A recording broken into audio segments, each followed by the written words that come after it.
This is a 2026 Ford F350 XL STX. And no matter how you slice it, this is still the top dog. I did a video back in 23 saying this was Ford's endgame, and I truly believe that the STX ended Ram and GM simply because of the payload capacity, towing capacity, which you'll see here in a second, and the fact that it has that 7.3 liter V8, which is still the best in the segment. Let's see how much this truck's gonna cost you. Be sure to text Ken if you would like to purchase this truck because it is available. At the very top is the description. You guys see a short listing of the standard features here. Be sure to pause to see more. Now, starting off the options is that avalanche paint for $395, 7.3 is $1,500, STX is $3,115, FX4 is $600, block heater. You guys see all the pricing for all these things, right? I don't know how to call everything out to you, but this one does have the Inflator switches, 360-degree was a standalone, and then XL driver assist is there. Base price is $54,300. Destination is $27.95 for a total price of $66,990. If you get the STX package, it's gonna automatically give you LED headlights and fog lights.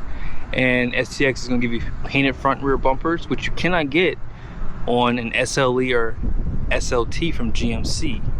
Now, also, 360 camera comes a part of this package. So right out of the gate, you already have the appearance of a upscale truck with the painted bumpers, premium lighting, 360 camera, right? As I have always dubbed these are the new middle class trucks. So just keep that in mind. Recovery hooks are there. They do stamp that Super Duty and the hood. You know, sometimes if it saves the manufacturer's money, they would get rid of things. I guess Ford's gonna keep doing that. Maybe it doesn't cost them much to do that. But here's the front end. You guys see it has a solid front axle, fabric material for the liner, and then here are the tires, which are the Bridgestone Duelers. These are all terrains, and 275 70/18 is the tire size, which is basically 33.2 inches tall, 10.8 inches wide, and they have decent capacity too. Check this out.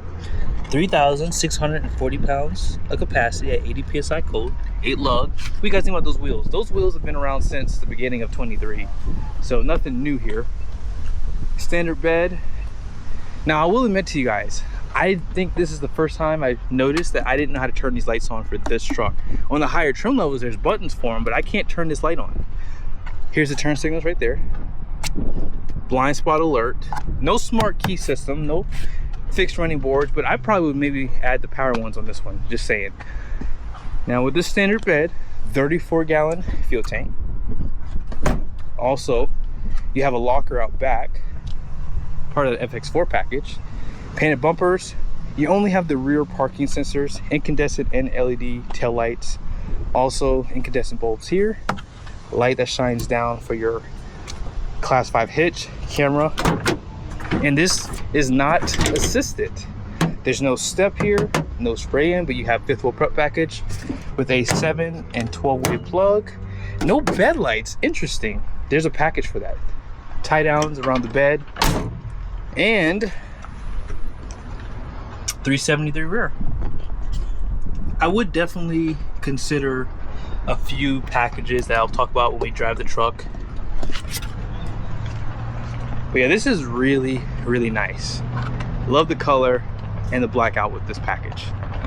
I almost forgot to show this. You guys see, that's LED lights with a camera for the high mount.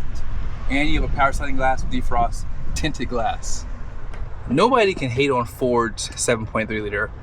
They have definitely done some tweaks for this 23 plus truck too.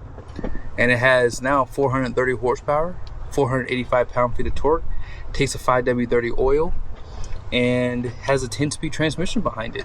So overall, I would say that this push rod, simple design, port injection only, is the best on the market. I like the fact that they don't have EGR on this engine either. You guys see any EGR systems? I mean, it has what was that, PCV?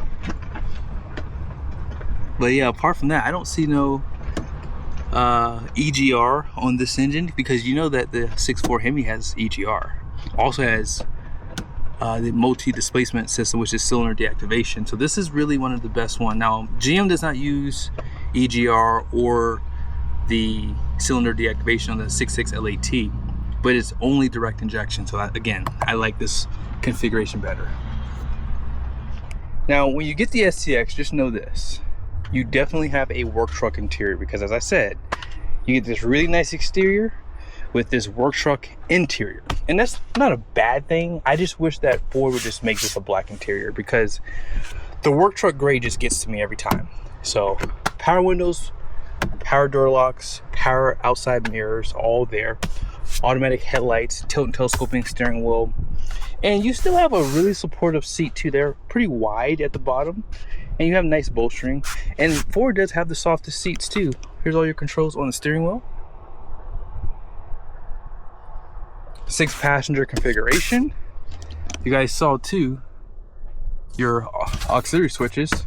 No mirror on this side. Out back, there's also no storage underneath the seat too. No armrest with cup holders, but you do have 2 cup holders here. 12-volt power plug and 2 Type-C USBs. No seat back pockets. You do still have a flat floor surface though. Cup holders right there. And the passenger side does not have a lumbar support. No tilt headrests. And you guys see right here, open storage. This is how you know it's a XL. And here, because all this is hard plastic. All hard plastic. You guys see this? Highly recommend, if you're building a gas truck, just get that camper package. I really think that gives value in the future. Okay, so let's go ahead and flip this guy up here. I want you guys to see everything. A little bit of storage right there. You can put a phone right here. And there is more storage underneath here. They do provide a headrest. And I like how they do the seatbelt too for that middle passenger here. It's all done well. But yeah, let's go ahead and jump back over to the driver's side, and then we're going to take the truck for a quick drive afterwards once we go through some of the stuff here. My least favorite thing about this truck, right there. Oh my gosh, I hate having to key out. This is so old school to me. Remote starts there. And you guys see, you have multiple drive modes. Let's go ahead and go through them real quickly. So it starts off with Eco, Tow Haul, Normal, Slippery, Off-Road, and that's pretty much it. Locker is right here. 4-wheel drive high and low. Single climate control. And check this out. 360. When you're having to maneuver a truck without front parking sensors, it is nice to have this. And you can zoom in on the sides here, zoom back out. You can look forward, look a little bit backwards there. It's just nice to have, right? And of course, if you're hooking up to a trailer, they do give you the backup lines. And as you guys saw, you did have bed view camera too. So this truck comes pretty well equipped. I like that. This screen gives you a lot of nice information, like the readout for it too. Now, I didn't show it to you guys, I meant to. You do have a vanity on that side. Place up here for your sunshades. GM does not like to give this to you, hopefully for the new trucks. I haven't pointed that out yet, but yeah, that's something to see for that next iteration of that truck. But yeah, let's go ahead and take it for a quick drive. I want to see how this one feels on the road. I've driven a lot of different trucks, and for whatever reason, this F350 with the 7.3, it has really stiff steering.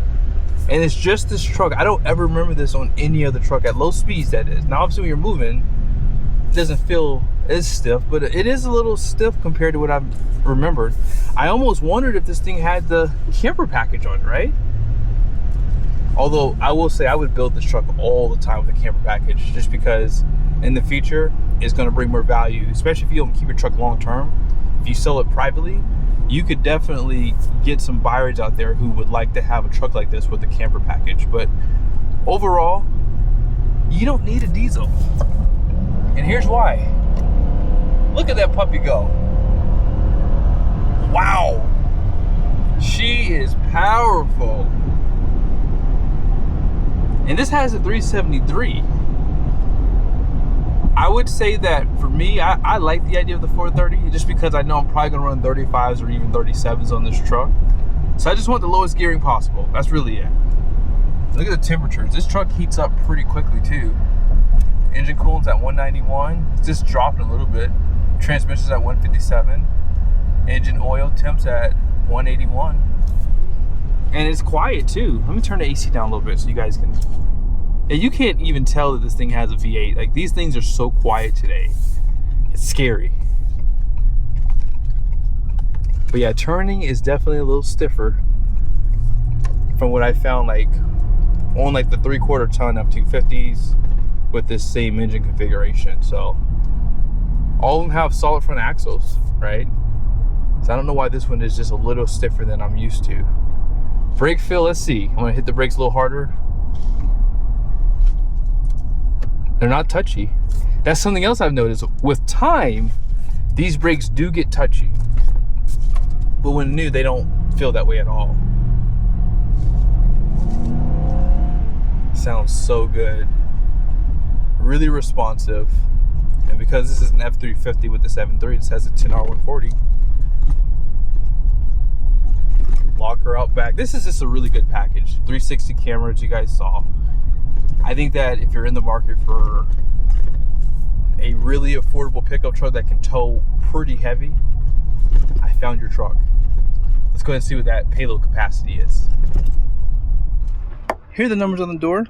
The front gross axle weight rating is going to be 4,800 pounds. The rear is 7,230 pounds. The gross vehicle rating is 11,499 pounds with an aluminum body too, keep that in mind. 18 by 8 wide wheels, and then 3E is the axle code. All in payload capacity, 4,484 pounds, 60 PSI for the front tires, 80 for the rear. 4,500 pounds of payload. That is insane. That is amazing. Now, no running boards, no spraying, those things do deduct, but hope this video was helpful. I really like this truck. I think this is the best in the market with the payload capacity. You guys see here the towing capacity.